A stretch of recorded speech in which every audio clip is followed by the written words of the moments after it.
Dr. David Jockers here, and today we're talking about cholesterol.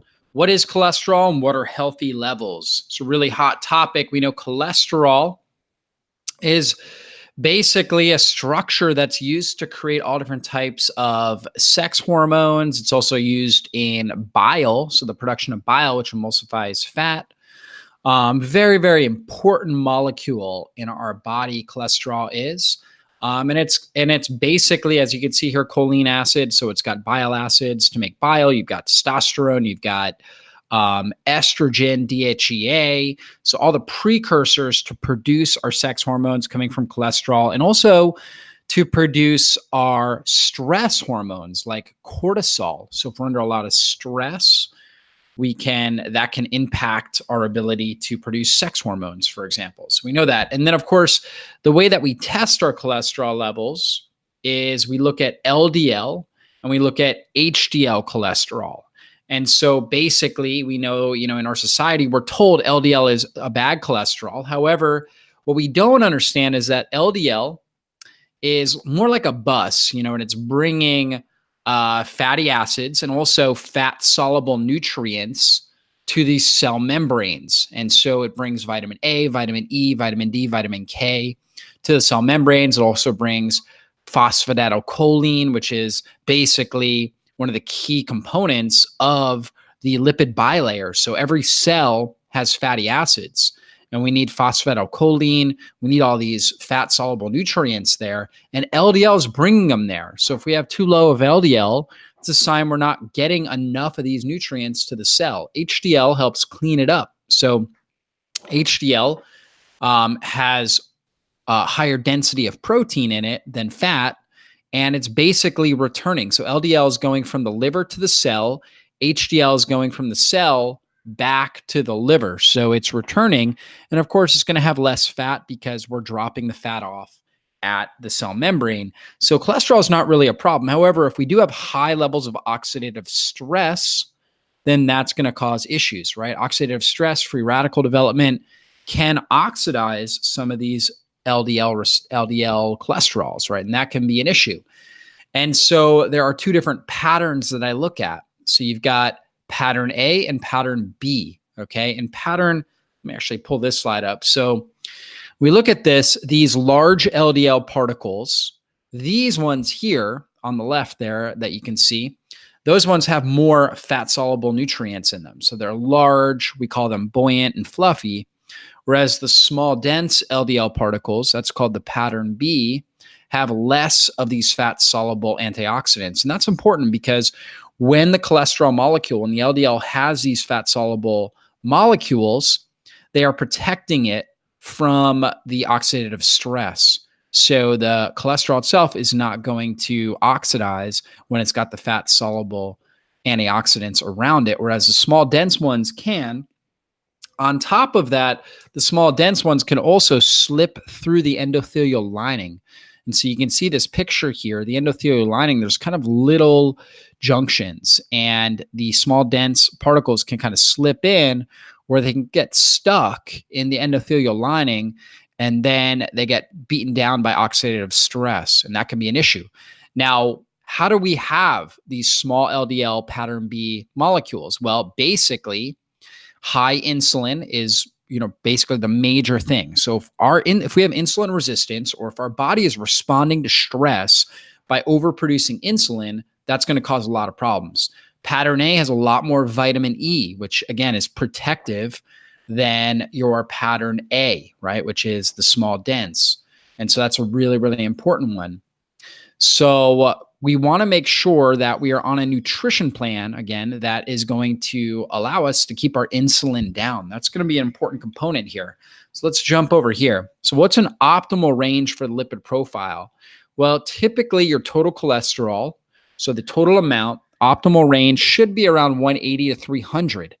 Okay, now, if it's under 200 on the lab, it's going to be flagged as high. But to me, that is not high. That's actually totally fine as long as the ratios are good. So I'm all about the ratios. I want to make sure the ratios are in order. I'm not as concerned about the total amount of cholesterol. When I look at the LDL to HDL ratio, I want that to be 3-to-1 or less. So if you had 160 LDL and you had 80 HDL, that would be like a 240 cholesterol. And that's, 2-to-1, which is great, a great ratio. Your cardiologist or general practitioner who's not very well educated on cholesterol may say something like, whoa, it's over 200. That's a problem. But again, if the ratio is good, then it's not an issue. The other thing is the triglyceride to HDL ratio. This is very important. It's probably the most important component of it, is this triglyceride to HDL ratio. You should not have high triglycerides. Your triglycerides should not be more than twice as much as your HDL, ideally more like 1-to-1. So last time I had my lipids tested, my LDL, I believe, was like 160, my HDL was 80, and my triglycerides were like, I don't know, 70, something like that. So that was a really good number, right? And so that's a 1-to-1 ratio, close to a 1-to-1 ratio. And even if your HDL is a little bit higher than your triglyceride, that's great. It tells us that your insulin, you have good insulin sensitivity, okay? And looking at your hemoglobin A1C is another factor that I look at with this. It should always be tested with this. My hemoglobin A1C was 4.7, which is very low. My blood sugar throughout the day is roughly around 80, okay? And that's great. And that's going to reduce the amount of oxidative stress as opposed to somebody who has an hemoglobin A1C that's 6.0. That's a blessing on a throughout the day. That's going to cause a lot more oxidative stress. So very important that we understand that. We want to keep that triglyceride to HDL ratio down. Now, factors that can cause poor cholesterol and lipid ratios. Why might you have LDL to HDL ratio that's more than 3-to-1 or high triglycerides? Well, obviously poor diet. So if you're eating a lot of carbohydrates and things that spike your insulin levels, carbs, starches, foods that you may have a sensitivity to, then that's going to cause it. Sedentary lifestyle. You got to get out and you got to move. Movement's going to help keep your insulin levels balanced and stable.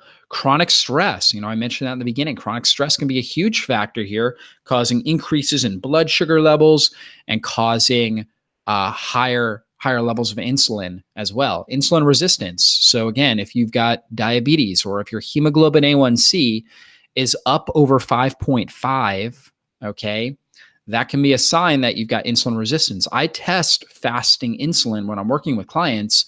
I always want it to be roughly between 2 and 5, okay? Over 5 in the morning of fasting insulin, that's high, especially if it's up over 10. And I see that for a lot of individuals. They have this high levels of fasting insulin because maybe they're not sleeping well. They have sleep apnea. They have poor quality sleep, which can cause higher levels of morning insulin or just insulin throughout the day, insulin resistance. I've also seen people with gut infections like H. pylori infections having issues with insulin resistance. Hypothyroidism. This is huge, especially for somebody that has normal triglycerides, but very high LDL to HDL ratio, more than 3-to-1, or just very, very high LDL particles. And that's because the thyroid hormone activates the LDL receptor on the cell, meaning that LDL is trying to bring fat and fat-soluble nutrients to the cell.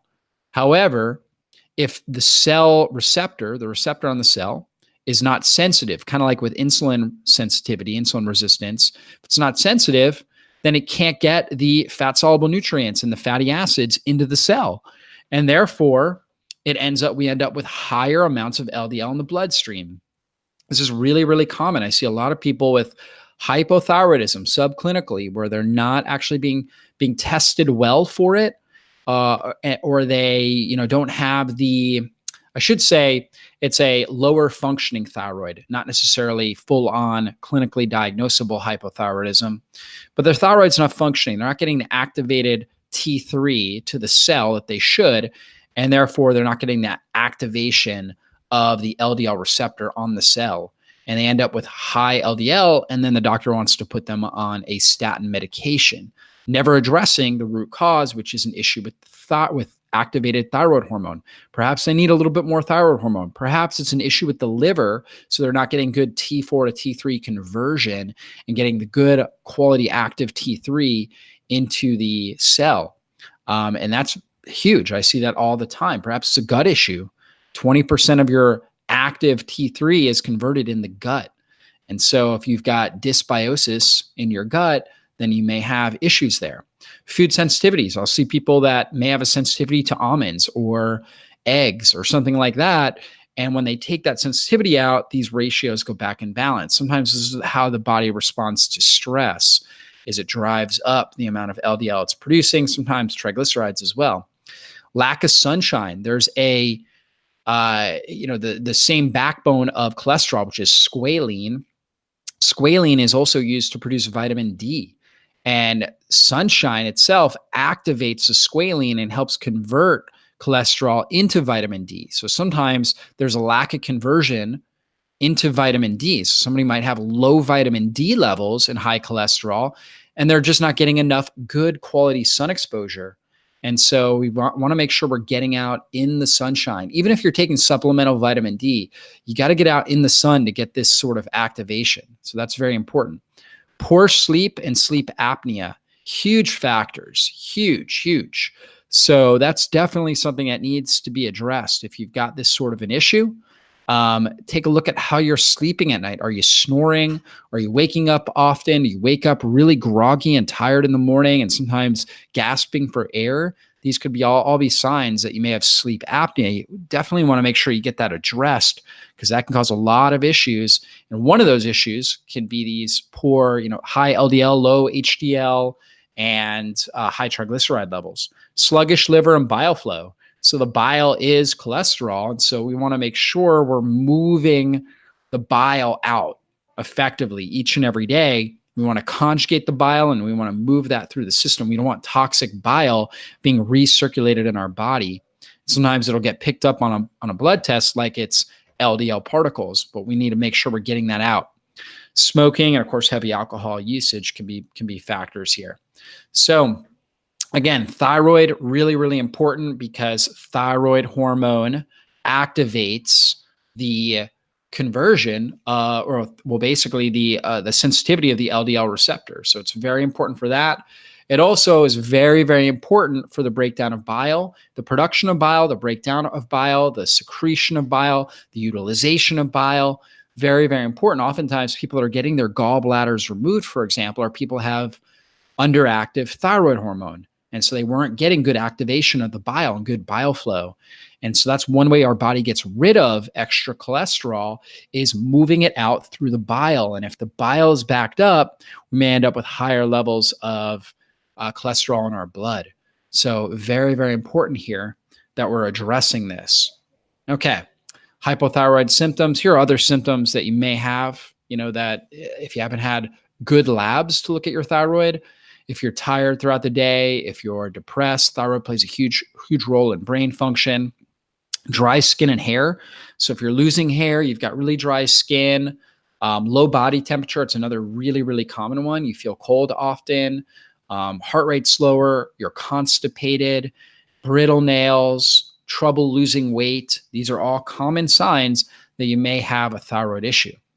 Okay, sunlight deficiency. Like I was talking about, this squalene molecule gets activated. Okay, so the dehydrocholesterol gets activated by sunlight, turns into vitamin D. If we don't get the sunlight, then we're going to create more cholesterol. So getting good quality sun exposure is a very important component here. Strategies to improve cholesterol and lipid ratios. Good diet, anti-inflammatory nutrition plan. So your nutrition plan should focus on a lot of healthy fats, avocados, olives, olive oil, grass-fed butter. Yeah, I said butter. Even though it has cholesterol, the cholesterol we consume from our diet is not going to impact our blood cholesterol. So we don't worry about that. Don't even consider that. It's the sugar, the high carbohydrate foods, chemicals, toxins, things like that that are going to cause an issue. So we want to get rid of those things. So healthy fats, a lot of clean, grass-fed animal proteins, herbs, basil, oregano, thyme, rosemary. These things are great to be using on our foods. Lots of non-starchy vegetables, broccoli, cauliflower, asparagus, celery, cucumbers, these types of things. Intermittent fasting can be a really powerful strategy to get the insulin levels under control. So I'm a huge fan of doing 1 to 2 meals a day for many people, especially if you do have this issue and you have high insulin, reducing the amount of meals can be very powerful. So you're still consuming when you eat well, but you're just eating less often. Like I personally eat 1 to 2 meals a day. My body does great on that. I'll typically do 2 meals in a 6-hour eating window. And then 2 days a week, I just do 1 big meal. And I feel amazing with that. Regular exercise. So getting good quality movement, exercising on a regular basis, high intensity strength training. So if you're doing exercise, getting out and walking, maybe jogging, things like that are great. But getting some strength training can be a really huge factor for helping boost up your HDL, getting those ratios under control. It's so good for your body, really helps stimulate good sex hormone production. And we want to optimize the sex hormone production, and that's going to help our cholesterol levels. So when we have very low HDL, it's a sign of low testosterone in both men and women, and that can be a major issue. So getting strength training in 2 to 3 days a week at least. Okay. I do 4 days. I would say 2 to 4 days a week of strength training. So upper body 1 to 2 times, lower body 1 to 2 times each week. Squats, deadlifts, leg presses, things like that for lower body, push press or bench press, push-ups, pull-ups or pull downs. How you can modify these exercises, but making sure we're doing those is very important. Watch for food sensitivities. The most common ones I'll see, especially for somebody that's on an anti-inflammatory diet. Let's say you've taken out grains already, you've taken out sugars, processed foods, things like that. I'd watch out for dairy. Okay. So, and I'm not talking about butter. It's more of the dairy protein. So if you're doing cheese, I would take that out, kind of see how you do. Eggs can be another factor, and nuts. Those are the ones that I'll see commonly for somebody that's on a low carb diet that can drive up LDL, lower your HDL, drive up triglycerides if you're having a food sensitivity to them. In theory, those foods are healthy foods. However, if you're having an immune reaction and your body's creating more inflammation, then they're not healthy for you. Okay, so you got to discover if they're healthy for you. I have articles on my website that talk about how to do that, biofeedback testing, things like that, videos on my YouTube channel that you can check out. Support thyroid health. So you definitely would want to get your thyroid levels tested. My team can help with that. We offer a great complete thyroid lab test. It also includes your fasting insulin levels and a whole lot more. Your hemoglobin A1C, all the things that we've talked about already. Looks at all of that. So order that test. My team can reach out to you and work with you as far as that goes. And you may need, some extra thyroid hormone, whether it's through a prescription medication or a supplement. It's possible you may need that, but definitely work with a practitioner on that. Reduce stress. So obviously, that's pretty much in every video. It's, hey, let's keep our stress under control. Get regular sun exposure, like I'm talking about throughout this video. Optimize your sleep habits. See if you've got sleep apnea. Do everything you can to optimize your sleep habits. I try to be in bed by 10 p.m. every night. So every hour of sleep you get before midnight is equivalent to 3 hours of the regenerative capacity, the regenerative component of sleep after midnight. So there's a big difference, much higher quality sleep when you're going to bed at, let's say, 10 p.m. or before 11 p.m. than if you're going to bed after midnight. Okay. So try to really optimize your sleep, and you want to make sure, of course, you're getting good, deep sleep, high quality sleep. You can track it with things like an Oura ring, okay, which is something I use. An Oura ring, O-U-R-A, I believe, will track your deep sleep, your REM, things like that. See how well you are sleeping. If you're noticing that you're sleeping, but you're just not getting much deep and REM sleep, you may have sleep apnea. Support liver health and bile flow. So very important things to do. Okay, good hydration, intermittent fasting can be helpful. Getting all your nutrients. So really nutrient dense diet, very important for liver health. And you can also take things like, on our store, we've got a grass-fed beef liver complex, which has all the nutrients that support liver health. We also have another product called Thyroid Liver Support. That's great. And I use this product right here, BioFlow Support, for my individuals that do have high LDL, low HDL, and high triglycerides. We'll often use this because this helps recycle bile and helps move bile through the system. Also, people that possibly have gallstones or just poor bile flow in general. They're not digesting fatty acids well. Maybe they've got stools that float, stools that are greasy. They're just not digesting fat well. When they eat a high fat meal, they feel really bad. Their stomach starts to hurt. These people need some better bile flow. And that's going to be very dependent upon bile salts, choline and taurine in particular. And BioFlow Support, this product has those. It also has a bunch of herbs like greater Chaldean and dandelion and things like that that really help with good liver function, good liver bile production, and bile flow. We've got to thin out the bile. So if we've got really thick, concentrated bile that's full of cholesterol, but not much salts to help combine and move it, then it's going to be really congested. And that can be a major factor, which causes things like gallstones, but also can cause high blood cholesterol as well. So we definitely want to be moving that out. And BioFlow Support really helps thin it out and move it. And then to grab the cholesterol and help move that out of the system. Okay. Once it's in the intestines, we use activated coconut charcoal, especially if it's real fatty cholesterol that may not move well through the system. The activated coconut charcoal will help. And then also taking things like magnesium to help kind of just keep the bowels moving can be really, really powerful. So this is a binder which grabs, and then the magnesium helps with muscle contractions in the gut to help move things through. So hopefully this is a really helpful video for you guys. Would love to know your thoughts, your comments, but hopefully this addressed a lot of the questions that you may have and gave you some great action steps to get started with to get your cholesterol levels back in balance and optimize your overall health. One thing I definitely wouldn't recommend is, freaking out if you have a high cholesterol level. I wouldn't freak out. I would just start following these strategies I discussed in the video. Okay. Don't run out and get a cholesterol lowering medication. I wouldn't recommend that. Don't freak out. You're not going to die of a heart attack tomorrow.